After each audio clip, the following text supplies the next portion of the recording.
ఉంచుకోద్దని. వాడు నా మీద కన్నేశాడు, అందుకే నేను చంపడానికి మందు పెట్టాడు.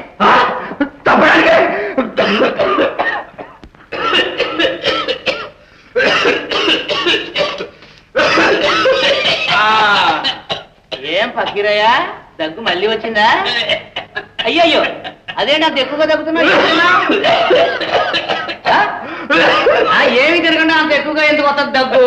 నిజం చెప్పు, వైద్యుడికి అబద్ధం చెప్పకూడదు.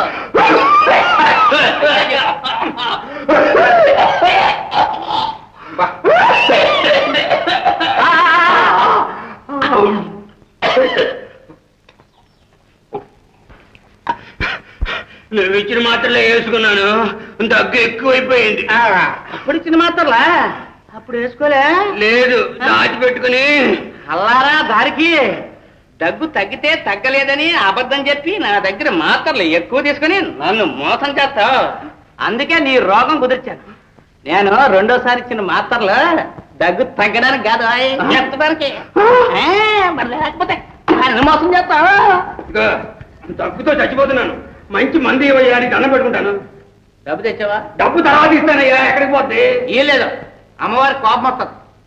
పోనీ పని చేయి. ఏంటది? నీ కూతురునిచ్చి పెళ్లి చేయి. ఏంటే ఈ మందు భాగ్యానికి కూతురు ఇవ్వాలి? అయ్యయ్యో, పోనీ డబ్బు ఎంత కావాలో అడుగు. 5,000 రూపాయలు. దానికి 5,000 రూపాయల? దురాశ దుఃఖానికి చేటు. మరి ఆక్రమణ చెప్పనా? చెప్పు. 1000 రూపాయలు. సరే ఖాయమే, ఇస్తాను. వెళ్ళు. మరి మందు ఇస్తానా? మాంగం అయిపోకున్నావు. అయ్యో,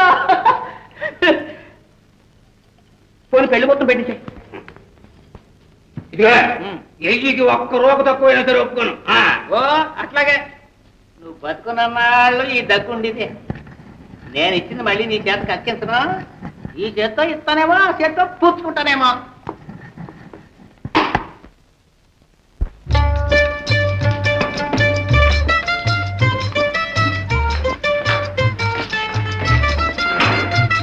అయ్యా, దగ్గు తగ్గిందా? దగ్గు తగ్గింది, నా బరువు తగ్గింది. నీకు పెళ్లి కుదుర్చుకొచ్చాను. నాకా? పెళ్లి కొడుకు ఎవరయ్యా? మన వైద్యుడు లేడు? ఆ ముసలాడా? నేను చేసుకోను. ముసలాడైతే 1000 రూపాయలు ఇస్తున్నాడు. జాగ్రత్త, నేను మాట ఇచ్చి వచ్చాను. డబ్బు కాసుపడి నా గొంతుకు వస్తావయ్యా?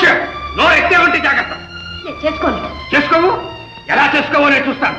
నీ కాళ్ళు చేతులు కట్టి నిన్ను కూర్చోబెట్టి నీ మెడలో తాళి కట్టిస్తాను.